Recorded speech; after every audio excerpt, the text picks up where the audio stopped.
ക്രിസ്തീയ സോദരി 2024 March ഏപ്രിലക്കം audio വേഷനിലേക്ക് ഏവർക്കും സ്വാഗതം. എഡിറ്റോറിയൽ: സ്ത്രീ തന്നെ ധനം. എഴുതിയത് ലവ്ലി ജോർജ്. പ്രബുദ്ധ കേരളത്തിൽ വർദ്ധിച്ചു വരുന്നൊരു പ്രശ്നമായി സ്ത്രീധന വിഷയം മാറുകയാണ്. സ്ത്രീധന സമ്പ്രദായം നിയമം മൂലം നിരോധിച്ചിരിക്കെ സ്ത്രീധന പ്രശ്നങ്ങൾ സ്ഥിരം സംഭവമാകുന്നത് നിയമങ്ങളെക്കുറിച്ച് കൃത്യമായ അവബോധമില്ലാത്തതുകൊണ്ടാണോ, അതോ നാം മനഃപൂർവ്വം മറക്കുന്നതാണോ?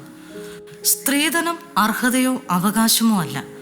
വിവാഹ സമയത്ത് പെൺകുട്ടികളുടെ രക്ഷിതാക്കളിൽ നിന്നും പുരുഷന്മാർക്ക് ലഭിക്കുന്ന പണം, സ്വർണം, സ്വത്തുവകകൾ, വാഹനം തുടങ്ങിയവയാണ് സ്ത്രീധനം എന്നതുകൊണ്ട് ഉദ്ദേശിക്കുന്നത്. മുസ്ലിം വ്യക്തി നിയമം അനുസരിച്ച് മഹർ ഇതിൽ നിന്നും ഒഴിവാക്കിയിട്ടുണ്ട്. 1961 സ്ത്രീധന നിരോധന നിയമം അനുസരിച്ച് സ്ത്രീധനം നിരോധിക്കപ്പെട്ടിട്ടുള്ളതാണ്. സ്ത്രീധനം ചോദിക്കുന്നതും കൊടുക്കുന്നതും സ്വീകരിക്കുന്നതും ശിക്ഷാർഹമാണ്.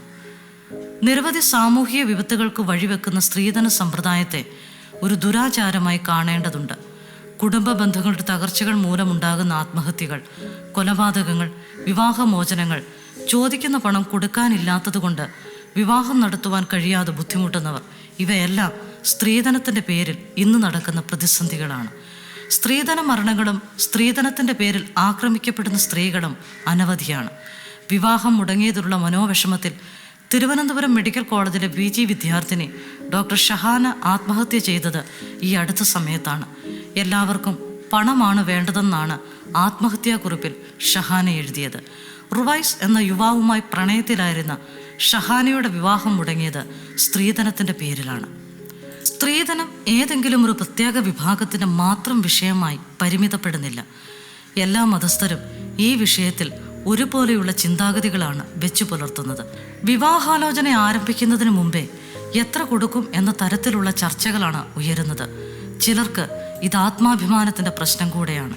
കേരളത്തിൽ ഇതൊരു ബിസിനസ് ഡീലായി മാറിയിരിക്കുന്നു. പെൺകുട്ടികളെ കച്ചവട ചരക്കാക്കി മാറ്റുന്ന മാതാപിതാക്കൾ ആൺമക്കളെ വെച്ച് വിലപേശാനും മടിക്കുന്നില്ല. അതുകൊണ്ട് തന്നെ ഇത്തരം കച്ചവടത്തിനും വിലപേശലിനും ഇരയാകുന്ന നമ്മുടെ പെൺകുട്ടികളുടെ ജീവിതം ആത്മഹത്യയിലും കൊലപാതകങ്ങളിലും അവസാനിക്കുകയാണ്. സ്ത്രീധനത്തിൻ്റെ പേരിൽ കൊടിയ പീഡനം നേരിടുന്ന നമ്മുടെ പെൺകുട്ടികളുടെ ദുരിതം കാണാതെ പോകരുത്. ശക്തമായ നിയമ നടപടികൾ ഉണ്ടായിട്ടും രൂക്ഷമായി മാറിയിരിക്കുന്ന ഈ വിപത്തിനെതിരെ സമൂഹം കൈകോർക്കേണ്ടതുണ്ട്. ഈ സാമൂഹ്യ പ്രശ്നത്തെ തുടച്ചു നീക്കേണ്ടത് ഓരോ മലയാളിയുടെയും ഉത്തരവാദിത്തമാണ്. ഭാര്യയെ ഒരു വസ്തുവായി കാണാതെ ഒരു വ്യക്തിയായി കണ്ട് സ്നേഹിക്കാനും മനസ്സിലാക്കാനും കഴിയണം. സ്ത്രീയും പുരുഷനും തുല്യരാണ്. ആ തുല്യതാ മനോഭാവം കൈവരിക്കാൻ സാധിച്ചാൽ തന്നെ ഏറെക്കുറെ പ്രശ്നങ്ങൾക്ക് പരിഹാരം കണ്ടെത്താനാകും. വിവാഹം മാന്യമാണെന്ന് ബൈബിൾ പഠിപ്പിക്കുന്നു. കുടുംബം ദൈവം സ്ഥാപിച്ചതാണ്. എന്നാൽ ദൈവവചനത്തിൽ സ്ത്രീധനം ഒരു പ്രമാണമായി കാണുന്നുമില്ല. അതുകൊണ്ട് ദൈവം സ്ഥാപിച്ച കുടുംബത്തിൻ്റെ ഭദ്രതയ്ക്കും നിലനിൽപ്പിനും മനുഷ്യനിർമ്മിതമായ ഇത്തരം കൊടുക്കൽ വാങ്ങലുകൾക്ക് സ്ഥാനമില്ല. കാലികം: സ്ത്രീധന പീഡനം അവസാനിപ്പിക്കാം ക്രിസ്തു കേന്ദ്രീകൃതമായി. എഴുതിയത് advocate Susanna George Raju. Kerala സംസ്കാരത്തിൻ്റെ സങ്കീർണമായ രേഖാചിത്രത്തിൽ വളരെ കാലമായി ആശങ്ക സൃഷ്ടിച്ചുകൊണ്ടിരിക്കുന്ന ഒരു പ്രശ്നമാണ് സ്ത്രീധനം. നിയമപരമായ നടപടികൾ നിലവിലുണ്ടെങ്കിലും ഈ സമ്പ്രദായം ഇന്നും ഒരു തരത്തിലല്ലെങ്കിൽ മറ്റൊരു തരത്തിൽ എണ്ണമറ്റ കുടുംബങ്ങളെ ഗുരുതരമായ പ്രത്യാഘാതങ്ങളിലേക്ക് തള്ളിയിടുന്നു. സ്ത്രീധന പീഡനത്തിൻ്റെ വക്താക്കളായ മനുഷ്യർ ഇപ്പോൾ അവലംബിച്ചിരിക്കുന്ന രീതി എന്നത് പ്രത്യക്ഷമായ ആക്രമണങ്ങൾ അല്ല, മറിച്ച് മാനസികവും ശാരീരികവുമായ ചൂഷണങ്ങളാണ്. ഇത് സ്ത്രീധന പീഡനം അനുഭവിക്കുന്ന വ്യക്തികളെ ആത്മഹത്യയുടെ വക്കിലേക്ക് തള്ളിവിടുന്നു. സ്ത്രീധനവുമായി ബന്ധപ്പെട്ട പീഡനങ്ങൾ ദാരുണമായ പരിണിത ഫലങ്ങളിലേക്ക് നയിക്കുന്നു. 2020 മുതലുള്ള കണക്കെടുത്താൽ കേരളത്തിന് നഷ്ടമായത് 1ഉം 2ഉമല്ല 34 സ്ത്രീകളെയാണ്. ഇതിൽ ഞെട്ടിപ്പിക്കുന്ന ഒരു സത്യം എന്താണെന്ന് വെച്ചാൽ ഒരു പ്രതി പോലും ശരിയായ രീതിയിൽ ശിക്ഷിക്കപ്പെട്ടിട്ടില്ല എന്നുള്ളതാണ്. ഈ കാര്യം എന്ത് തെറ്റ് ചെയ്താലും ശിക്ഷിക്കപ്പെടില്ല എന്ന ചിന്ത കുറ്റവാളികളിൽ സൃഷ്ടിക്കുന്നു. സ്ത്രീധനം എന്നത് കേവലം ഒരു സാമൂഹിക തിന്മ മാത്രമല്ല, സ്ത്രീധനം നൽകുകയോ സ്വീകരിക്കുകയോ ചെയ്യുന്നതിലൂടെ 1961 സ്ത്രീധന നിരോധന നിയമപ്രകാരം 5 വർഷം വരെ തടവ് ലഭിക്കാവുന്ന ഒരു ക്രിമിനൽ കുറ്റം കൂടെയാണ്. കേരളത്തിൽ കുടുംബങ്ങളെ നയിക്കുന്നത് സമൂഹത്തിൻ്റെ പ്രതീക്ഷകളും ഏതു വിധേനയും തലയുയർത്തിപ്പിടിച്ച് നിൽക്കാൻ ചെയ്യുന്ന കാട്ടിക്കൂട്ടലുകളുമാണ്. അതിനാൽ ഈ ദോഷകരമായ പാരമ്പര്യത്തിന് അറുതിയില്ല. സാമൂഹിക വിലയിരുത്തലുകളെക്കുറിച്ചുള്ള ഭയം വിവാഹം എന്ന പവിത്രമായ സ്ഥാപനത്തെ ദൈവം നിശ്ചയിച്ച ഐക്യത്തിൻ്റെ ആഘോഷമാക്കുന്നതിന് പകരം സമ്പത്തിൻ്റെ ഒരു പ്രദർശനമാക്കി മാറ്റി. വിവാഹവേളയിൽ കൈമാറ്റം ചെയ്യപ്പെടുന്ന സമ്മാനങ്ങൾ സ്നേഹത്തിൻ്റെയും വാത്സല്യത്തിൻ്റെയും അടയാളങ്ങളാണെന്ന് പല മാതാപിതാക്കളും വാദിക്കുന്നു. എന്നിരുന്നാലും ചെറിയ ഭൗതിക കൈമാറ്റം പോലും സ്ത്രീധന സമ്പ്രദായത്തെ പിന്താങ്ങുന്നു, ശാശ്വതമാക്കുന്നു എന്ന് തിരിച്ചറിയേണ്ടത് അത്യാവശ്യമാണ്. വളരെ നിഷ്കളങ്കമായ ഒരു സമ്പ്രദായമാണ് എന്ന് ഇത് തോന്നിയേക്കാം. എന്നാൽ ഈ വിപത്ത് കുട്ടികളിൽ സൃഷ്ടിക്കുന്ന ആഘാതങ്ങൾ വളരെ വലിയതാണ്. ഭൗതിക സമ്പത്താണ് വിവാഹത്തിൻ്റെ മൂല്യത്തെ നിർവചിക്കുന്നതെന്ന ധാരണ പുനർവിചിന്തനം ചെയ്യേണ്ട സമയമാണിത്. കൊലോസ്യർക്ക് എഴുതിയ ലേഖനം 3-ാം അധ്യായം 2-ാം വാക്യത്തിൽ വിശ്വാസികളെ ഉദ്ബോധിപ്പിക്കുന്നത് ഇങ്ങനെയാണ്: ഭൂമിയിലുള്ളതല്ല, ഉയരത്തിലുള്ളത് തന്നെ ചിന്തിപ്പീൻ. ഈ വേദഭാഗം ലൗകിക പ്രതീക്ഷകൾക്ക് അനുസൃതമായി പ്രവർത്തിക്കുന്നതിന് പകരം വിവാഹത്തിൻ്റെ ദൈവിക ഉദ്ദേശത്തിൽ ശ്രദ്ധ കേന്ദ്രീകരിക്കാൻ നമ്മെ ഓർമ്മിപ്പിക്കുന്നു. ലൗകിക നിബന്ധനകളുടെ ഒരു ചെറിയ അംശത്തെ പോലും കാറ്റിൽ പറത്തി ക്രിസ്തു കേന്ദ്രീകൃതമായ വിവാഹ ജീവിതത്തിലേക്ക് പ്രവേശിക്കേണ്ടതിൻ്റെ ആവശ്യകതയെപ്പറ്റി കുട്ടികളെ പ്രബോധിപ്പിക്കുവാൻ മാതാപിതാക്കൾക്ക് ഒരു വലിയ ഉത്തരവാദിത്തമുണ്ട്. ഇത് ചെയ്യുന്നതിന് ഇനി പറയുന്ന ഘട്ടങ്ങൾ സ്വീകരിക്കാം. പെൺമക്കളെ ചരക്കുകളോ ബാധ്യതകളോ ആയിട്ടല്ല, ബഹുമാനവും അന്തസ്സും അർഹിക്കുന്ന മനുഷ്യരായി പരിഗണിക്കുക. ബന്ധങ്ങളിൽ സ്നേഹത്തിൻ്റെയും ബഹുമാനത്തിൻ്റെയും മൂല്യങ്ങൾക്ക് ഊന്നൽ നൽകുക. ഭൗതിക പരിഗണനകളെക്കാൾ അനുയോജ്യത, ബൈബിൾ മൂല്യങ്ങൾ, പരസ്പര ബഹുമാനം, കർത്താവിനോടുള്ള സ്നേഹം എന്നിവ അടിസ്ഥാനമാക്കി പങ്കാളികളെ തേടാൻ നിങ്ങളുടെ കുട്ടികളെ പ്രോത്സാഹിപ്പിക്കുക. സ്ത്രീധനത്തിൻ്റെ നിയമപരവും ധാർമ്മികവുമായ പ്രത്യാഘാതങ്ങളെക്കുറിച്ച് കുട്ടികളെ ബോധവൽക്കരിക്കുക. ഈ സമ്പ്രദായത്തിനെതിരെ നിലകൊള്ളേണ്ടതിൻ്റെ പ്രാധാന്യം ഊന്നിപ്പറയുകയും അവർ അഭിമുഖീകരിക്കുവാൻ സാധ്യതയുള്ള പ്രശ്നങ്ങളെയും സമ്മർദ്ദങ്ങളെയും കുറിച്ച് തുറന്ന സംഭാഷണങ്ങൾക്ക് പ്രോത്സാഹിപ്പിക്കുകയും ചെയ്യുക. യഥാർത്ഥ സന്തോഷം ക്രിസ്തുവിൽ കെട്ടിപ്പടുത്തിരിക്കുന്ന ബന്ധങ്ങളിലും അവിടുത്തെ സ്നേഹത്തിലും പരസ്പര ധാരണയിലുമാണ്, അല്ലാതെ ഭൗതിക കൈമാറ്റങ്ങളിലല്ലെന്ന് അവരെ പഠിപ്പിക്കുക. സ്ത്രീധന വ്യവസ്ഥയ്ക്കെതിരെ നിലകൊള്ളുന്ന വ്യക്തികളുടെ ധൈര്യത്തെ അംഗീകരിക്കുക. മാതാപിതാക്കളെന്ന നിലയിൽ സ്ത്രീധനം നൽകാനോ സ്വീകരിക്കാനോ ഉള്ള സമ്മർദ്ദത്തെ ചെറുക്കുന്നവരെ പിന്തുണയ്ക്കുക. സാമൂഹിക പ്രതീക്ഷകളെക്കാൾ ബൈബിൾ തത്വങ്ങളെ അടിസ്ഥാനമാക്കിയുള്ള തെരഞ്ഞെടുപ്പുകൾ നടത്താൻ നിങ്ങളുടെ കുട്ടികളെ ശക്തരാക്കുന്ന, പരിപോഷിപ്പിക്കുന്ന അന്തരീക്ഷം സൃഷ്ടിക്കുക. രക്ഷിതാക്കൾ കുട്ടികളെ അതിനനുസരിച്ച് പരിശീലിപ്പിച്ചാൽ മാത്രമേ നമ്മുടെ സാമൂഹിക ഘടനയിൽ നിലവിലുള്ള തെറ്റുകളെ തിരുത്താൻ കഴിയൂ. സദൃശ്യവാക്യങ്ങൾ 22:6 നമ്മെ ഓർമ്മിപ്പിക്കുന്നു: നാം ഒരു കുട്ടിയെ അവൻ പോകേണ്ട വഴിയിൽ പരിശീലിപ്പിക്കുമ്പോൾ അവൻ വൃദ്ധനായാലും അത് വിട്ടുമാറുകയില്ല എന്ന്.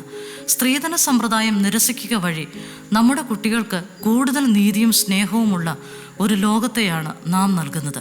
ഈ ഹാനികരമായ സമ്പ്രദായം അവസാനിപ്പിക്കാനുള്ള നമ്മുടെ പ്രതിബദ്ധതയിൽ നമുക്കൊന്നിക്കാം. ക്രിസ്തു അടിസ്ഥാനമായും സ്നേഹവും ബഹുമാനവും ധാരണയും തൂണുകളുമായുള്ള അർത്ഥവത്തായ ബന്ധങ്ങൾക്കായി നമുക്ക് ആഹ്വാനം ചെയ്യാം. വീക്ഷണം: ആശയവിനിമയം കുടുംബജീവിതത്തിൽ. എഴുതിയത് ഷൈനി അഭിലാഷ്. ജീവിതത്തിൻ്റെ എല്ലാ തുറകളെയും ആശയവിനിമയം സാരമായി ബാധിക്കുന്നുണ്ട്. മനുഷ്യജീവിതത്തെ മാത്രമല്ല, പ്രപഞ്ചത്തിൻ്റെ താളക്രമത്തെ പോലും ആശയവിനിമയം പുഷ്കലമാക്കുന്നുണ്ട്. പകലിന് വാക്കുപൊഴിക്കുന്നു, രാത്രിക്ക് അറിവ് കൊടുക്കുന്നു എന്നാണല്ലോ വേദപുസ്തക ഭാഷ്യം. ആശയവിനിമയവും സ്ത്രീധനവും തമ്മിൽ എന്തെങ്കിലും ബന്ധമുണ്ടോ? ഉണ്ട്. കുടുംബകലഹങ്ങളുടെ കാരണമായി പൊതുവെ വിലയിരുത്തുന്ന പ്രധാന കാരണങ്ങളിലൊന്ന് സ്ത്രീധനവുമായി ബന്ധപ്പെട്ട വിഷയങ്ങളാണ്. എല്ലാ കലഹങ്ങളും ആരംഭിക്കുന്നതും അവസാനിക്കുന്നതും ആശയവിനിമയത്തിൻ്റെ അപജയം കൊണ്ടാണ് എന്നത് നിസ്തർക്കമാണ്. ദൈവമക്കളെന്ന് അവകാശപ്പെടുന്നവരുടെ ഇടയിൽ ഇത് കൂടിക്കൂടി വരുന്നു എന്നത് വാസ്തവവും. വിവാഹത്തിന് മുമ്പ് പെൺകുട്ടി, നിന്റെ പിതാവ് എൻ്റെ പിതാവിനോട് സ്ത്രീധനം ചോദിച്ചു എന്ന് കേട്ടല്ലോ. അപ്പോൾ ആൺകുട്ടി പറയുന്നു, അതൊക്കെ വലിയവരുടെ കാര്യമല്ലേ, അതിലൊക്കെ നമ്മൾ എന്തിനാണ് തലയിടുന്നത്? നമുക്ക് സന്തോഷമായിട്ട് ജീവിക്കാൻ വേണ്ടിയല്ലേടാ. ഇത് വിവാഹത്തിന് മുമ്പുള്ള സംസാരമാണെങ്കിൽ വിവാഹശേഷം നേരെ തിരിയുകയാണ്. നീ എന്നതാ കൊണ്ടുവന്നത്? ഓരോ പെൺപിള്ളേർ വലതുകാലെടുത്ത് വെച്ചാൽ അന്ന് മുതൽ ഐശ്വര്യമാണ്. ഇവിടെ ഒരെണ്ണം കാലെടുത്ത് വെച്ചേ പിന്നെ അടയ്ക്കാൻ പോലും ഉണ്ടായിട്ടില്ല. കൂട്ടത്തിൽ അമ്മായിമ്മയുടെ വക. അതങ്ങനെ ഒന്നും ചോദിച്ചേക്കരുതെന്നായിരുന്നല്ലോ എൻ്റെ മോൻ്റെ നിലപാട്. അനുഭവിച്ചോ? ചെറിയ എന്തെങ്കിലും ഒരിടർച്ച ഏതെങ്കിലും ഒരു കാര്യത്തിൽ വന്നാൽ മതി, അപ്പോൾ തുടങ്ങും ഈ പഴംപുരാണം. ഞാൻ ലക്ഷങ്ങളും കൊണ്ട് ആ വീട്ടിൽ ചെന്ന് കയറിയവളാണ്. എന്നിട്ട് എനിക്ക് ആ വീട്ടിൽ എന്തിനും ഏതിനും, തിന്നുന്നതിനും കുടിക്കുന്നതിനും വരെ ദിവസാവസാനം KSRTC കണ്ടക്ടർ ചില്ലറയടക്കം എണ്ണി തിട്ടപ്പെടുത്തുന്നത് പോലെ എല്ലാത്തിനും കണക്ക് പറച്ചിലാണ്. ഈ അടുത്ത് കൗൺസിലിങ്ങിന് വന്ന ഒരു പെൺകുട്ടിയുടെ പരിവേദനമാണിത്. കല്യാണാലോചന നടക്കുമ്പോഴേ തൊട്ടു തൊട്ടില്ല എന്നുള്ള മട്ടിൽ ഒരു സംസാരമുണ്ട്. ഞങ്ങൾക്കൊന്നും വേണ്ട, പിന്നെ നിങ്ങളുടെ മോൾക്ക് നിങ്ങൾ എന്തെങ്കിലും കരുതിയിട്ടുണ്ടാകുമല്ലോ.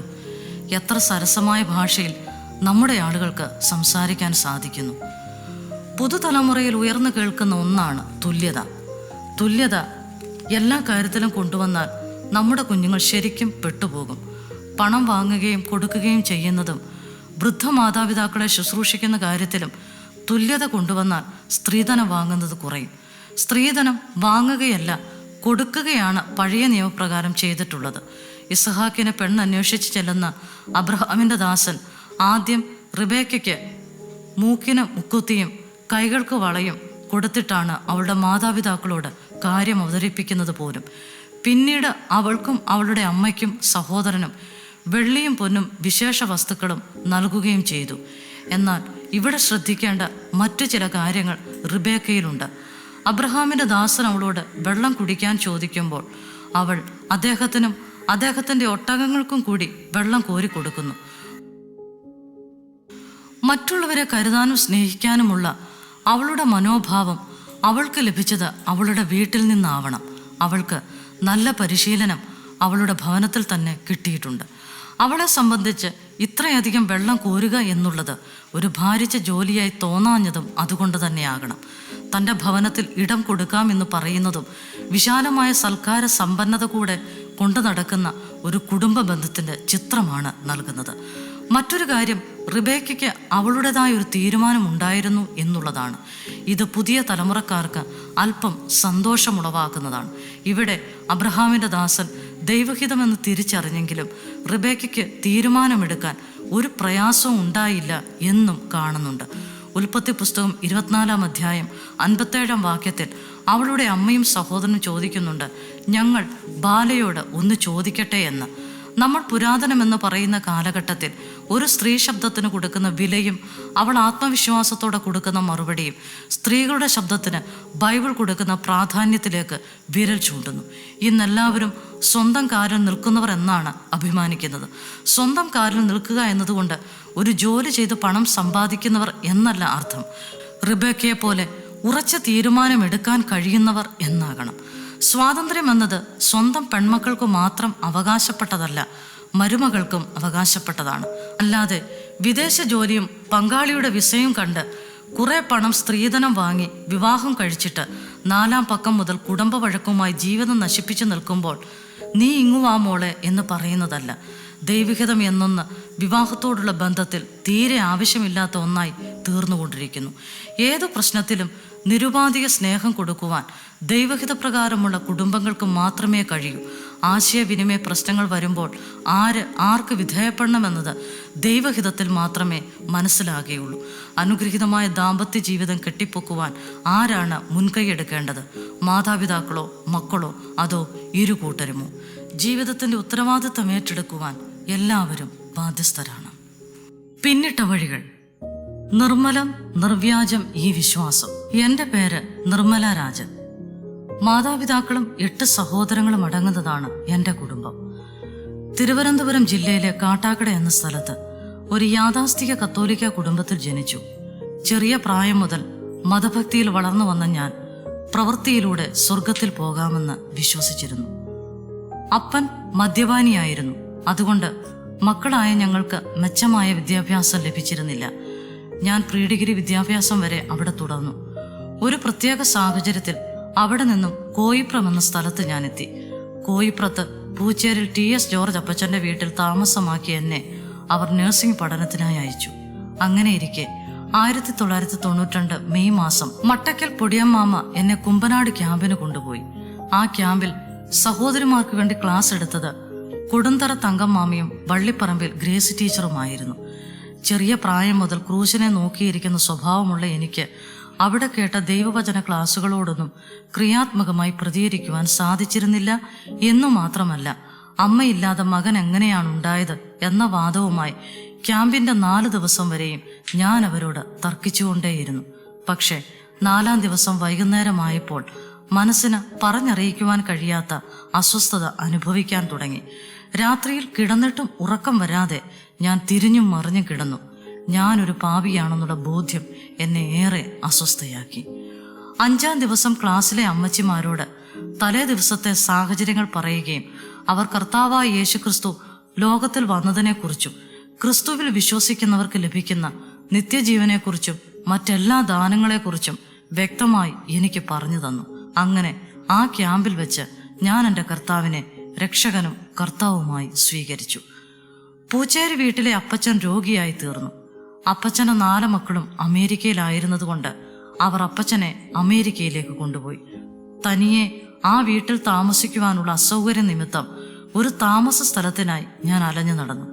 ഞാൻ രക്ഷിക്കപ്പെട്ടത് നിമിത്തം എൻ്റെ സ്വന്തം ഭവനത്തിലേക്ക് എനിക്ക് തിരികെ പോകുവാൻ സാധിച്ചിരുന്നില്ല. കാരണം ഞാൻ ആഭരണം ഒഴിവാക്കി എന്നറിഞ്ഞപ്പോൾ എൻ്റെ വീട്ടുകാർക്കും എന്നോട് വെറുപ്പായിരുന്നു. ക്രിസ്തുവിലുള്ള വിശ്വാസ നിമിത്തം ഈ ദേശത്ത് തന്നെ നിൽക്കണമെന്ന് ഞാനും തീരുമാനിച്ചിരുന്നു. ഒരു താമസ സ്ഥലം അന്വേഷിച്ച് വിശ്വാസ ഭവനങ്ങളടക്കം പല വീടുകളിലും ഞാൻ കയറിയിറങ്ങി. ഒരു പെൺകുട്ടിയായി എനിക്ക് അഭയം തരുവാൻ പലരും ധൈര്യപ്പെട്ടില്ല. ഒടുവിൽ ഞാൻ നേഴ്സായി ജോലി ചെയ്തിരുന്ന മാമൻ മെമ്മോറിയൽ ഹോസ്പിറ്റലിന്റെ ടെറസിന്റെ റൂമിൽ താമസ സൗകര്യം ദൈവം ഒരുക്കി. അങ്ങനെ ഇരിക്കെ അമേരിക്കയിലായിരുന്ന പൂച്ചേരി വീട്ടിലെ അപ്പച്ചൻ നാട്ടിലെത്തി. എനിക്കൊരു വിവാഹം നടക്കണമെന്ന് അദ്ദേഹം ആഗ്രഹിക്കുകയും പ്രാർത്ഥിക്കുകയും ചെയ്തുകൊണ്ടിരുന്നു. പക്ഷേ രക്ഷിക്കപ്പെട്ട ഞാൻ സ്നാനമേറ്റിരുന്നില്ല. സ്നാനമേൽക്കാതിരുന്ന എനിക്ക് വിവാഹം നടക്കുവാനും ചില തടസ്സങ്ങളുണ്ടായിരുന്നു. എന്നാൽ അവിടെയും ദൈവം എന്നെ സഹായിക്കുകയും എനിക്ക് വേണ്ടി ദൈവം ഒരുക്കി വെച്ചിരുന്ന ജീവിത പങ്കാളിയുമായി 1994 ജൂൺ 27 കാഞ്ഞിരപ്പാറ ശാലയം ബ്രദർ അസംബ്ലിയുടെ ചുമതലയിൽ എൻ്റെ വിവാഹം നടന്നു. കുമ്പനാട്ടുള്ള പാപ്പച്ചനുപദേശിയാണ് ഞങ്ങളുടെ വിവാഹ ശുശ്രൂഷ നിർവഹിച്ചത്. എൻ്റെ ഭർത്താവ് ജോലിയോടുകൂടെ കർത്താവിൻ്റെ വേലയും ചെയ്തു വരുന്ന വ്യക്തിയായിരുന്നു. ഞങ്ങളുടെ കുടുംബജീവിതത്തെ ദൈവം അനുഗ്രഹിച്ചു. 2 ആൺമക്കളെ ദൈവം ഞങ്ങൾക്ക് നൽകി. കുഞ്ഞുങ്ങളെ സംരക്ഷിക്കുന്നതിന് വേണ്ടി എനിക്ക് ജോലി ഉപേക്ഷിക്കേണ്ടി വന്നു. ഈ കാലയളവിൽ കോയിപ്പുറത്ത് പൂച്ചേരി ഭവനത്തിൽ താമസിച്ചിരുന്ന ഞങ്ങൾക്ക് പെട്ടെന്ന് അവിടെ നിന്നും മാറേണ്ട ഒരു സാഹചര്യമുണ്ടായി. അപ്പോൾ മട്ടക്കൽ ഭവനം ദൈവം ഞങ്ങൾക്കായി നൽകി. അവിടെ വാടക കൂടാതെ ഞങ്ങൾ താമസിച്ചു കൊണ്ടിരിക്കുമ്പോൾ തന്നെ ഒരു സ്വന്തം ഭവനത്തിനു വേണ്ടി ഞങ്ങൾ പ്രാർത്ഥിച്ചുകൊണ്ടിരുന്നു. അങ്ങനെ 1998 ഞങ്ങൾ പുല്ലാട് കുന്നന്താനം എന്ന സ്ഥലത്ത് സ്വന്തമായ ഒരു ഭവനം വാങ്ങിച്ചു. ഈ വീട്ടിൽ പാർത്തുകൊണ്ട് എല്ലാ ദിവസവും ഉച്ചവരെയുള്ള സമയം ജോലിയും അതിനുശേഷം കർത്താവിന്റെ വേലയും ചെയ്തു പോന്നു. ഞാനും വള്ളിപ്പറമ്പിലെ ഗ്രേസി അമ്മച്ചിയും ചേർന്ന് എല്ലാ ദിവസവും വിവിധ സ്ഥലങ്ങളിൽ ഹൗസ് വിസിറ്റിംഗ് ചെയ്തുകൊണ്ടിരുന്നു. ദേശത്തിന്റെ കാവൽക്കാരാക്കി ദൈവം ഞങ്ങളെ വെച്ചിരിക്കുന്നു എന്ന ആത്മഭാരം നിമിത്തം ഞങ്ങൾ പരുമല, കൊല്ലം എന്നീ സ്ഥലങ്ങളിൽ ചെന്ന് കർത്താവിന്റെ വേല ചെയ്തു. ഈ സമയങ്ങളിൽ ഞങ്ങളുടെ 2 കുഞ്ഞുങ്ങളും വളർന്നുകൊണ്ടിരുന്നു. പുല്ലാട് കുന്നന്താനത്ത് ദൈവം ഞങ്ങൾക്ക് തന്ന ഭവനം വളർന്നു വരുന്ന കുഞ്ഞുങ്ങൾക്കും ഞങ്ങൾക്കും അസൗകര്യം പോലെ തോന്നി. കാരണം 2.5 സെന്റ് വസ്തുവും ഒരു ചെറിയ വീടുമായിരുന്നു അത്. തുടർന്ന് ഞങ്ങളുടെ ആവശ്യങ്ങൾ അറിഞ്ഞ് കർത്താവ് ഞങ്ങൾക്ക് 5 സെന്റ് ഭൂമി പുല്ലാടിന്റെ ഹൃദയഭാഗത്ത് നൽകി. ഇതിന് പിന്നിൽ ഗ്രേസി ടീച്ചറിന്റെയും അനേക ദൈവമക്കളുടെയും പ്രാർത്ഥനയും ഞങ്ങൾക്ക് പിൻബലമായിരുന്നു. മകൻ റോണി പോൾ രാജന്റെ +2 വിദ്യാഭ്യാസം കഴിഞ്ഞ് അവന്റെ ഇഷ്ടവിഷയമായ അഗ്രികൾച്ചർ എന്ന വിഷയം പഠിപ്പിക്കുവാൻ സാമ്പത്തികം ഞങ്ങളെ അനുവദിച്ചില്ല. അങ്ങനെ 1 വർഷം പഠിക്കാൻ സാധിക്കാതെ മോൻ വീട്ടിൽ നിൽക്കേണ്ടി വന്നു. അതുകൊണ്ട് ഞാൻ വീണ്ടും പ്രാർത്ഥനയോടുകൂടി പഴയ ജോലിയായ നഴ്സിംഗ് ഫീൽഡിലേക്ക് തിരിയേണ്ടി വന്നു. അവിടെയും ദൈവം വലിയ അത്ഭുതം പ്രവർത്തിച്ചു. എൻ്റെ ആത്മീയ മാതാവായ മട്ടക്കൽ പൊടിയമ്മാമയുടെ ഭർത്താവിനെ ശുശ്രൂഷിക്കാനുള്ള ഭാഗ്യമാണ് എനിക്ക് ലഭിച്ചത്. ഇത് മുഖാന്തരം അമ്മാമ്മയുടെ മകൻ എൻ്റെ 2 കുഞ്ഞുങ്ങളെയും പഠിപ്പിക്കുവാൻ അവസരമൊരുങ്ങി. അപ്പോഴെല്ലാം കർത്താവിൻ്റെ വേലയിൽ വർദ്ധിച്ചു വരുവാനായി ഞങ്ങൾ പ്രാർത്ഥിച്ചുകൊണ്ടിരുന്നു. നീണ്ട 33 വർഷത്തെ പ്രാർത്ഥനയ്ക്കൊടുവിൽ കർത്താവ് അതിനുള്ള അവസരം നൽകി. ഫുൾ ടൈം വേലയ്ക്കായിട്ട് കർത്താവ് ഞങ്ങളെ വിളിച്ചു എന്ന ബോധ്യം ഞങ്ങൾക്കുണ്ടാവുകയും ഞങ്ങൾ അതിന് കീഴ്പ്പെടുകയും ഞങ്ങൾ രണ്ടുപേരും തടിയൂർ വിഷൻ ബൈബിൾ കോളേജിൽ ചേർന്ന് 3 വർഷത്തെ BTH പഠനം പൂർത്തിയാക്കുകയും ചെയ്തു. എനിക്കിപ്പോൾ 53 വയസ്സുണ്ട്. ഇതിനോടകം 10 ഓപ്പറേഷനുകൾക്ക് ഞാൻ വിധേയായി. 5 ചെറിയ സർജറിയും 5 വലിയ സർജറിയും. 1 tonsillitis, 2 hernia, 3 piles, 4 TVT, 5 nasal polyp, 6 uterus removal, 7 caesarean 2, 8 നടുവിന്റെ ശസ്ത്രക്രിയ, 9 കാൽമുട്ട് ശസ്ത്രക്രിയ, 10 അനൂറിസം. ഇങ്ങനെ ഓരോ സർജറിയും നടക്കുമ്പോൾ കർത്താവിന്റെ കരുതലും സ്നേഹവും അനുഭവിച്ചറിയാൻ സാധിച്ചു. ഇതിലേറ്റവും ഭയപ്പെടേണ്ടി വന്നത് തലയോട്ടി ഇളക്കിയുള്ള സർജറിയായിരുന്നു. തലയുടെ ട്രീറ്റ്മെന്റിന് വേണ്ടി വെല്ലൂർ ഉൾപ്പെടെയുള്ള ആശുപത്രികളിൽ പോയി ഡോക്ടേഴ്സിനെ കണ്ടു. എനിക്ക് ഫിക്സും വരുമായിരുന്നു. അവസാനമായി ഫിക്സ് വന്നത് കർത്താവിനെ ആരാധിച്ചുകൊണ്ടിരുന്ന ഒരു കർത്തൃദിവസമാണ്. പിന്നെ അധികം വൈകാതെ തന്നെ തിരുവനന്തപുരത്തുള്ള ശ്രീചിത്ര ആശുപത്രിയിൽ പോകുകയും സർജറി ചെയ്യുകയുമായിരുന്നു. എന്റെ ബ്ലഡ് ഗ്രൂപ്പ് O നെഗറ്റീവ് ആയതിനാൽ ബ്ലഡ് കിട്ടാൻ വളരെ പ്രയാസമായിരുന്നു. എന്നാൽ കർത്താവ് ചിലരെയൊക്കെ കൽപ്പിച്ചാക്കി എല്ലാ കാര്യങ്ങളും ഭംഗിയായി നിവർത്തിച്ചു തന്നു. ഓപ്പറേഷൻ ആവശ്യമായ രക്തം കിട്ടിയത് ഏറ്റവും വലിയ അത്ഭുതമായിരുന്നു. ഈ ശസ്ത്രക്രിയ ഡേഞ്ചറാണ്. ചിലപ്പോൾ തളർന്നു കിടക്കാൻ സാധ്യതയുണ്ട്, ചിലപ്പോൾ മരിച്ചു പോകാനും സാധ്യതയുണ്ട് എന്നൊക്കെയാണ് എല്ലാ ഡോക്ടേഴ്സും പറഞ്ഞത്. എന്നാൽ യാതൊരു കുറവും വരാതെ, ഒന്നും നഷ്ടമാകാതെ ദൈവം എന്നെ അത്ഭുതമായി നടത്തുന്നു. ഇപ്പോൾ ഹൈറ്റസ് ഹെർണിയ എന്ന രോഗത്തിന് ട്രീറ്റ്മെന്റ് നടത്തി വരുന്നു. ലിവറിന് അല്പം സിറോസിസം ബാധിച്ചിട്ടുണ്ട്. മരുന്നുകൾ ഇപ്പോഴും യഥാസമയം കഴിക്കുന്നുണ്ട്. ഇതിന്റെ മധ്യത്തിലും ദൈവം എന്നെ അത്ഭുതമായി നടത്തുന്നു. മക്കളുടെ ഹയർ സ്റ്റഡി വിദ്യാഭ്യാസത്തിന് ശേഷം അല്പം വിഷമം അനുഭവിക്കേണ്ടി വന്നെങ്കിലും ദൈവം അതിനും ഒരു വഴി ഒരുക്കി തന്നു. ഇപ്പോൾ എന്റെ ഭർത്താവ് രാജൻ R പൂർണ്ണ സമയം സുവിശേഷ വേല ചെയ്തു വരുന്നു. ഞാനും പല പ്രവർത്തനങ്ങൾക്ക് പോകുന്നുണ്ട്. എല്ലാവരോടും സുവിശേഷം അറിയിക്കണമെന്നാണ് എന്റെ ആഗ്രഹം. സുവിശേഷം എന്നത് ആത്മരക്ഷയ്ക്കുള്ള സന്ദേശമാണ്, കേവലം രോഗസൗഖ്യമല്ല. സുവിശേഷം വിശ്വസിച്ച് രക്ഷിക്കപ്പെടുമ്പോഴാണ് നാം ആത്മരക്ഷ പ്രാപിക്കുന്നത്. അങ്ങനെയുള്ളവർക്കും രോഗങ്ങളും പീഡനങ്ങളും നേരിടേണ്ടി വരിക സ്വാഭാവികമാണ്. ഒരുപക്ഷെ സാധാരണ വ്യക്തികളെക്കാൾ കൂടുതൽ പ്രശ്നങ്ങൾ ജീവിതത്തിലുണ്ടാകാം. എന്നാൽ പതറിപ്പോകാതെ ധൈര്യത്തോടും പ്രത്യാശയോടും കൂടെ മുന്നോട്ടു പോകുവാനും അവയെ തരണം ചെയ്യുവാനും ആവശ്യമായ ദൈവകൃപ ലഭിക്കും എന്നതാണ് പ്രത്യേകത. മാത്രമല്ല, കഷ്ടതകളിലൂടെ കടത്തിവിടുന്നതിന് ദൈവത്തിനുള്ള ഉദ്ദേശം പൂർത്തീകരിക്കുവാനും നല്ലവനായ ദൈവത്തിന്റെ കരുതൽ അനുഭവിച്ചറിയുവാനും ദൈവത്തെ മഹത്വപ്പെടുത്തുവാനും കഴിയും. രക്ഷിക്കപ്പെട്ട വ്യക്തികളിൽ വ്യാപരിക്കുന്ന ദൈവത്തിന്റെ ആത്മാവിന്റെ സഹായത്താലാണ് ഇത് സാധ്യമാകുന്നത്. ഇത്തരത്തിലൊരു ദൈവത്തെ രുചിച്ചറിയാൻ കഴിഞ്ഞിട്ടില്ലെങ്കിൽ നിങ്ങൾക്കിപ്പോഴും രക്ഷിക്കപ്പെടുവാനുള്ള അവസരമുണ്ട്. ആ സുവിശേഷത്തിന്റെ സാക്ഷിയാണ് ഞാൻ. ഞങ്ങളുടെ മൂത്ത മകൻ റോണി പോൾ രാജൻ വിവാഹിതനാണ്. PhDക്ക് തൃശൂർ പഠിക്കുന്നു. റോണിയുടെ ഭാര്യ രഞ്ജു B.Pharm ഫൈനൽ ഇയർ പരീക്ഷ എഴുതി നിൽക്കുന്നു. ഇളയ മോൻ റോയ് പീറ്റർ രാജൻ UK-യിലാണ്. തുടർന്നും ഞങ്ങളെ പ്രാർത്ഥനയിൽ ഓർക്കണമേ. ദൈവത്തെക്കാൾ വലിയവരോ? എഴുതിയത് അക്സ ആൻ നെൽസൺ. ജീവിതത്തിൽ പല വിധത്തിലുള്ള വൈരുദ്ധ്യങ്ങളെ അഭിമുഖീകരിക്കാറുണ്ട്. അവയിൽ മനസ്സിനെ വല്ലാതെ വേദനിപ്പിച്ചിട്ടുള്ള ഒന്നാണ് എൻ്റെ സമ്പത്തെന്നു ചൊല്ലുവാൻ വേറെയില്ലൊന്നും, യേശു മാത്രം സമ്പത്താകുന്നു എന്ന് പാടുന്ന അതേ നാവുകൾ ഒരു ഘട്ടമെത്തുമ്പോൾ എത്ര കിട്ടും, എന്തു കൊടുക്കും എന്ന ചോദ്യങ്ങളെ പുൽകുന്നത്. നിർഭാഗ്യമെന്ന് പറയട്ടെ, ലോകത്തിൻ്റെ കോടതികളെല്ലാം ഒരേ സ്വരത്തിൽ കൊടും കുറ്റമെന്ന് വിധിച്ചിട്ടും ഉപാധികളില്ലാത്ത സ്നേഹത്താൽ വീണ്ടെടുക്കപ്പെട്ട ദൈവജനത്തിൻ്റെ ഇടയിൽ പോലും ഇന്നും ഒരു തരത്തിൽ അല്ലെങ്കിൽ മറ്റൊരു തരത്തിൽ നിലനിൽക്കുന്ന സാമൂഹ്യ തിന്മയാണ് സ്ത്രീധനം എന്നത്. ജഡമോഹം, ജീവനത്തിൻ്റെ പ്രതാപം എന്നീ ആയുധങ്ങളെ പിശാച് അത്രയേറെ എയ്തുകൊണ്ടിരിക്കുന്നു എന്നല്ലാതെ എന്തു പറയാൻ. ഏത് വിഷയത്തിലും നമ്മുടെ വഴികാട്ടിയും മാർഗനിർദ്ദേശിയും ദൈവവചനമാണല്ലോ. ദൈവവചനത്തിൻ്റെ വീക്ഷണകോണിൽ നിന്ന് തന്നെ ഈ വിഷയത്തെ നാം വിലയിരുത്തേണ്ടതാണ്. ദൈവത്താൽ സ്ഥാപിതമായ വിവാഹത്തെ ദൈവഹിതം ലക്ഷ്യമാക്കിക്കൊണ്ട് സമീപിക്കേണ്ടതിന് പകരം ധനവർദ്ധനവിനും ഭൗതിക നേട്ടത്തിനും വേണ്ടിയുള്ള മാധ്യമമായി കണക്കാക്കുന്നതിനെ തിരുവെഴുത്ത് കർശനമായി എതിർക്കുന്നു എന്നത് തർക്കമില്ലാത്ത സംഗതിയാണ്. ഒരു മനുഷ്യൻ സർവ്വലോകവും നേടിയിട്ടും തൻ്റെ ജീവനെ നഷ്ടപ്പെടുത്തിയാൽ അവൻ എന്ത് പ്രയോജനം? മത്തായി എഴുതിയ സുവിശേഷം 16-ാം അധ്യായം 26-ാം വാക്യം. ഈ കാണുന്ന പ്രപഞ്ചത്തെ മുഴുവൻ സൃഷ്ടിച്ച സർവശക്തനായ അല്ലെങ്കിൽ സർവസമ്പന്നനായ ദൈവം ഒരു മനുഷ്യനിടുന്ന വില എന്നത് സർവ്വലോകത്തെക്കാൾ വലിയതാണ്. അതായത് സർവ്വലോകത്തിൻ്റെയും സമ്പത്തിന് നിർണ്ണയിക്കാൻ കഴിയാത്തത്.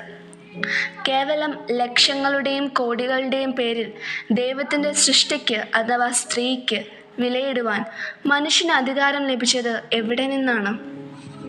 ദൈവം പോലും കൃത്യമായ സംഖ്യ പറയാത്തിടത്ത് മനുഷ്യനാരാണ് അധികാരം കൊടുത്തത് ഒരു കച്ചവട വസ്തുവിനെ പോലെ വിലയിട്ടുറപ്പിക്കാൻ?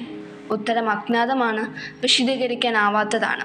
കാരണം സൃഷ്ടികർത്താവായ ദൈവത്തിൻ്റെ പാഠവത്തെ ചോദ്യം ചെയ്യുകയും അധികാരത്തെ വെല്ലുവിളിക്കുകയുമാണല്ലോ ഇവിടെ. ദൈവം തൻ്റെ ഉദ്ദേശത്തിനായി ലോകത്തിൽ നിന്ന് വിളിച്ച് വേർതിരിച്ച് നമ്മുടെ ഇടയിൽ മഹത്വീകരിക്കേണ്ടതോ സ്വാഭാവികമായി കാണേണ്ടതോ അല്ല സ്ത്രീധനം എന്ന തിന്മ. സൂക്ഷിച്ചില്ലെങ്കിൽ കുടുംബ ബന്ധങ്ങളുടെ ശിഥിലീകരണത്തിലൂടെ സമൂഹത്തിൻ്റെ വേരുകളെ പിഴുതെറിയാൻ ശേഷിയുള്ള കൊടിയ വിഷം തന്നെയാണ്. ഭർത്താക്കന്മാർ ഭാര്യമാരെ എങ്ങനെ സ്നേഹിക്കണമെന്ന ആഹ്വാനവും ബൈബിൾ നമുക്ക് പറഞ്ഞു തരുന്നുണ്ട്. ക്രിസ്തു സഭയെ സ്നേഹിച്ചതുപോലെ ഭർത്താവ് ഭാര്യയെ സ്നേഹിക്കണമെന്നാണ് പ്രമാണം. എഫേസ്യർ 5:24.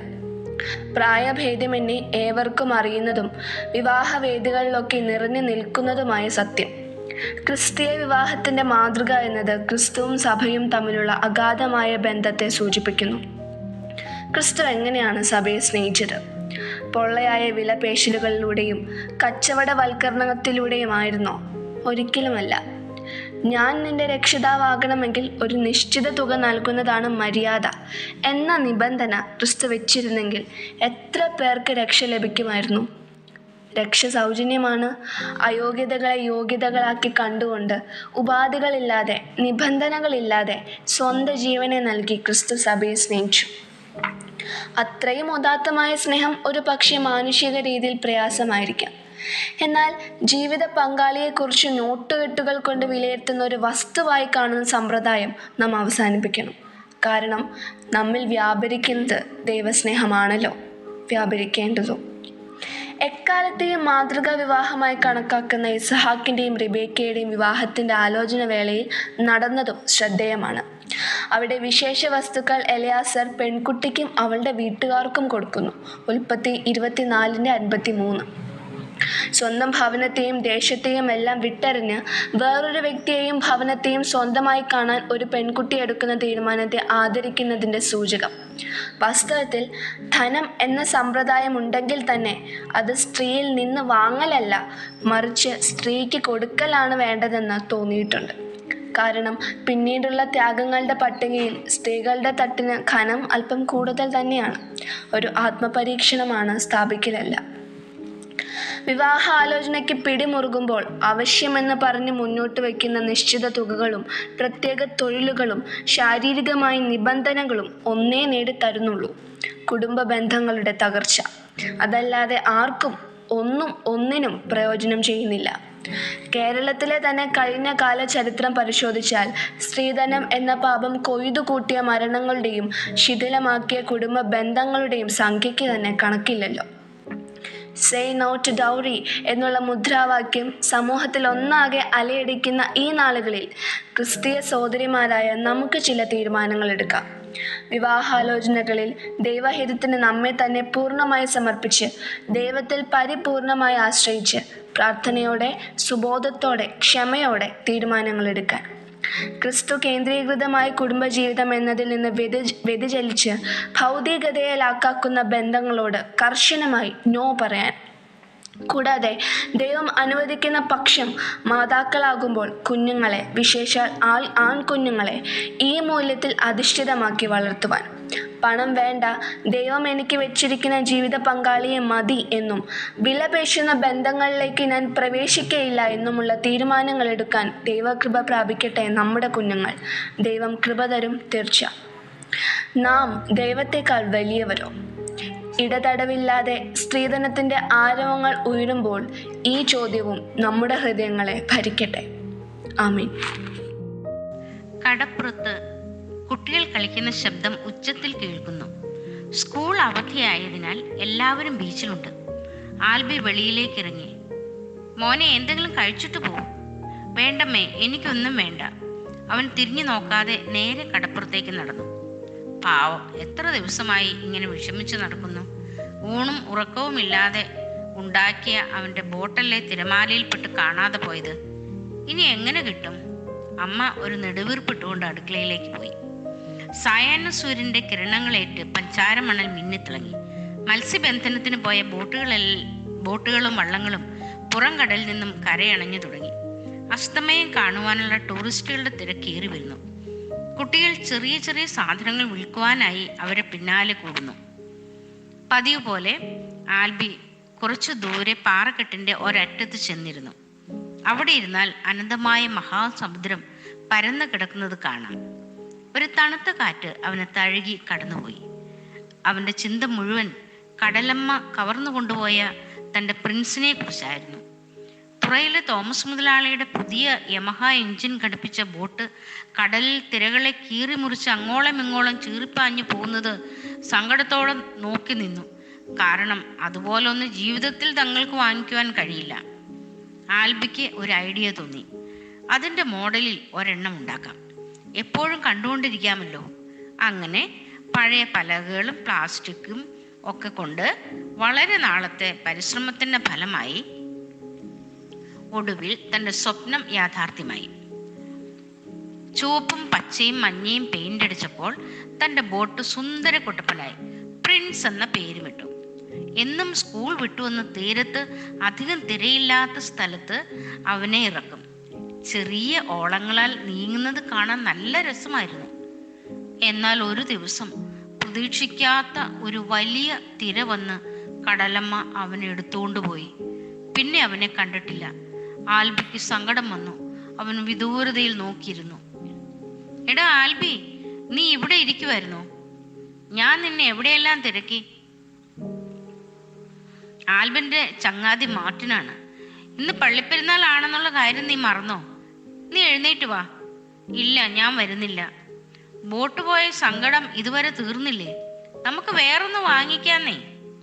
വേണ്ട, എനിക്ക് എൻ്റെ പ്രിൻസ് മാത്രം മതി. ആൽബിയുടെ കണ്ണുകൾ നിറഞ്ഞു. പിന്നെ ഇന്ന് ഗാനമേളയുണ്ട്. മാർട്ടിൻ ആൽബിയുടെ കൈ പിടിച്ച് എഴുന്നേൽപ്പിച്ചു. മനസ്സില്ലാ മനസ്സോടെ ആൽബി മാർട്ടിനൊപ്പം പള്ളിയിലോട്ട് പോയി. വിവിധ നിറത്തിലുള്ള അലങ്കാര വിളക്കുകളാൽ പള്ളി പരിസരം അലങ്കരിച്ചിരിക്കുന്നു. ആൽബി കുറച്ചു സമയം ഗാനമേള കേട്ട് അവിടെ എല്ലാം ചുറ്റി നടന്നു. മൈതാനത്തിന്റെ ഒരറ്റം മുതൽ മറ്റേ അറ്റം വരെ സ്റ്റോളുകൾ നിരനിരയായി കെട്ടിയിരിക്കുന്നു. കരകൗശല സാധനങ്ങൾ നിറഞ്ഞ ഒരു സ്റ്റോളിൽ അവൻ കയറി. അവിടെ വെച്ചിരുന്ന ഓരോ സാധനങ്ങളും അവൻ നോക്കി. അപ്പോൾ തൻ്റെ പ്രിൻസിനെ പോലെ ഒരു ബോട്ട് അവിടെ ഇരിക്കുന്നു. അല്പം നിറവ്യത്യാസം വന്നിട്ടേ ഉള്ളൂ. അതെ, ഇതെന്റെ പ്രിൻസ് തന്നെ. ചേട്ടാ, ആ ബോട്ട് ഒന്ന് എടുത്ത് തരുമോ? പിന്നെന്താ, തരാലോ. നീ വാങ്ങിക്കുന്നോ? അതിന് ഒത്തിരി വിലയാകും. അദ്ദേഹം ആ ബോട്ട് എടുത്ത് അവന്റെ കയ്യിൽ കൊടുത്തു. അവന് തന്റെ കണ്ണുകളെ വിശ്വസിക്കാൻ കഴിഞ്ഞില്ല. അത്ഭുതവും സന്തോഷവും കൊണ്ട് അവന്റെ മുഖം വികസിച്ചു. അതെ, ഇത് തന്നെ എന്റെ പ്രിൻസ്. കളർ അല്പം മാറ്റിയിട്ടുണ്ട്. ചേട്ടാ, ഇത് എനിക്ക് തരുമോ? ഇത് എന്റെയാ, ഞാൻ ഉണ്ടാക്കിയതാ. അത് പറഞ്ഞാൽ പറ്റില്ലല്ലോ. ഇതിന്റെ വില കൊടുത്ത് നീ എടുത്തോ. അയാൾ പറഞ്ഞു, ഇതിന് 250 രൂപയാണ്. അത് തന്നിട്ട് നീ എടുത്തോണ്ട് പോയിക്കോ. എൻ്റെ കയ്യിൽ അത്രയും രൂപയില്ല. ചേട്ടൻ ഇത് ആർക്കും കൊടുക്കരുത്. ഞാൻ പൈസ ഉണ്ടാക്കിയിട്ട് വരാം. അവൻ കരച്ചിലിന്റെ വക്കിലെത്തി. അവന്റെ സംസാരത്തിൽ എന്തോ ഒരു സത്യസന്ധത തോന്നിയിട്ട് കടക്കാരൻ പറഞ്ഞു, ശരി, ഞാൻ ഇത് മാറ്റി വെച്ചേക്കാം. നീ പൈസയും കൊണ്ടുവന്നാൽ കൊണ്ടുപോകാം. ഞാൻ വരും. ഇത് പറഞ്ഞ് അവൻ വീട്ടിലേക്ക് ഓടി. മോനെ, നീ നേരത്തെ പോന്നോ? മാർട്ടിൻ എന്തേ? അമ്മ തിരക്കി. എനിക്കറിയില്ലമ്മേ, ഞാൻ എൻ്റെ പ്രിൻസിനെ കണ്ടു. ഞാൻ അവനെ വാങ്ങിക്കും. നിന്നെ കടലെടുത്ത ബോട്ട് കണ്ടെന്നോ? അമ്മ ആശ്ചര്യത്തോടെ അവനെ നോക്കി. അവൻ ഉണ്ടായ കാര്യങ്ങളെല്ലാം അമ്മയോട് പറഞ്ഞു. അമ്മേ, നാളെ രാവിലെ എനിക്ക് കുറച്ച് കപ്പലണ്ടി വറുത്ത് പേപ്പർ കുമ്പിളിലാക്കി തരുമോ? അത് വിറ്റ് കിട്ടുന്ന കാശുകൊണ്ട് ഞാൻ എൻ്റെ പ്രിൻസിനെ വാങ്ങും. ശരി, അമ്മ സമ്മതിച്ചു. അന്ന് രാത്രി അവൻ തന്റെ പ്രിയപ്പെട്ട പ്രിൻസ് ബോട്ടിനെ ഓർത്ത് കിടന്നുറങ്ങി. രാവിലെ നേരത്തെ എഴുന്നേറ്റു. അവന്റെ ഉത്സാഹം കണ്ട് അമ്മ അവൻ ആവശ്യപ്പെട്ടതുപോലെ കപ്പലണ്ടി വറുത്ത് പേപ്പർ കുമ്പിളിലാക്കി കൊടുത്തു. അതുകൊണ്ട് അവൻ ബീച്ചിലേക്ക് ഓടി. ബീച്ചിൽ ഓരോ ടൂറിസ്റ്റിന്റെയും പിന്നാലെ നടന്നു വിറ്റു. വെയിലും കാറ്റും കൊണ്ട് അവൻ്റെ ശരീരം കരുവാളിച്ചു. അങ്ങനെ പള്ളിപ്പെരുന്നാൾ തീരുന്നതിൻ്റെ തലേ ദിവസം കിട്ടിയ പൈസയെല്ലാം കൂട്ടിവെച്ച് എണ്ണി നോക്കി. 255 രൂപയുണ്ട്.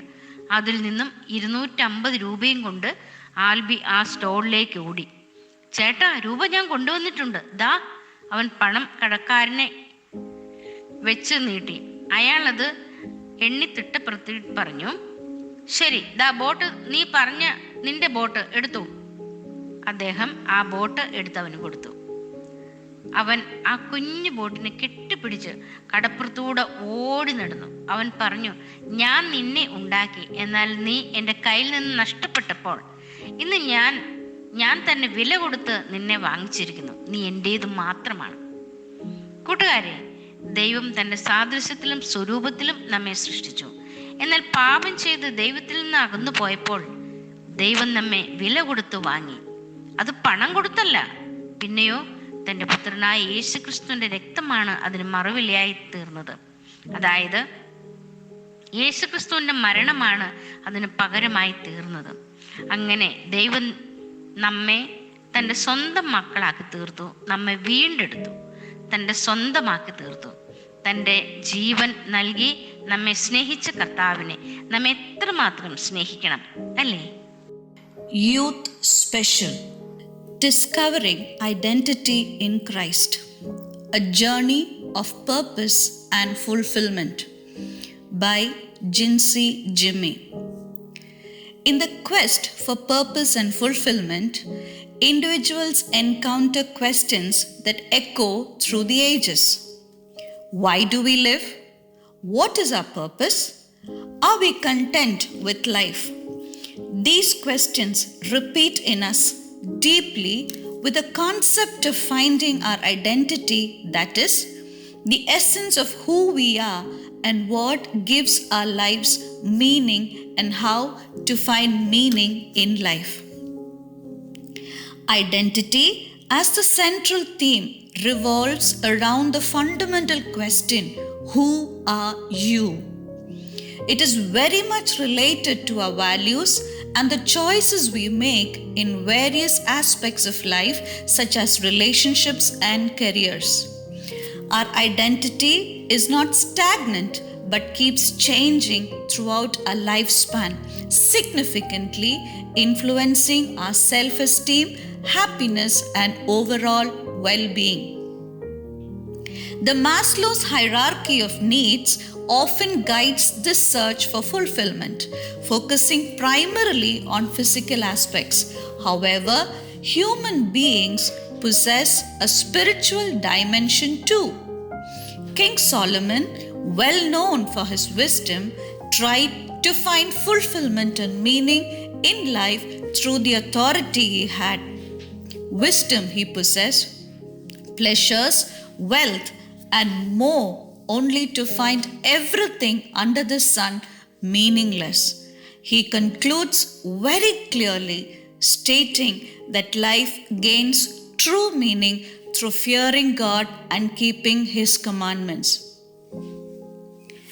King Solomon, as seen in the book of Ecclesiastes, emphasizes the search for fulfillment with worldly achievements as ultimately meaningless. The wisest man's conclusion emphasizes the importance of realizing God's judgment, and King Solomon clearly introduces the bliss of eternity here. The wisdom of God, as Apostle Paul later notes, is found in Jesus, who embodies divine wisdom. The Bible clearly reminds us that all have sinned, leading to a destiny of death. However, Jesus is here as a transformative force that can change this destiny, as quoted in John chapter 3 verse 16 and Acts chapter 4 verse 12. Jesus Christ is the key to eternal life and salvation. Acceptance of one's sinful nature, belief in Jesus Christ as a Savior who conquered sin and death, and confessing Him as the Lord leads to a profound transformation and the gift of eternal life. This transformation gives birth to a new identity, moving from sinner to Christian, lost to found, enemy to friend, unrighteous to righteous, sick to healed. Embracing Jesus as a cornerstone of identity brings about a profound shift. Individuals become a special possession of God, chosen, treasured, irreplaceable, and loved beyond measure. The newfound identity includes being forgiven, a child of God, secured for eternity, set free, precious, and being set apart. In the pursuit of meaning, identity, and fulfillment, the wisdom of King Solomon aligns with the timeless truth found in the teachings of Jesus. Embracing a new identity in Christ overcomes the temporal and calls an individual into a realm of purpose, significance, and everlasting love. No matter one's past or current circumstances, identifying with Christ reshapes the narrative, offering a profound sense of belonging and purpose for all eternity. God bless.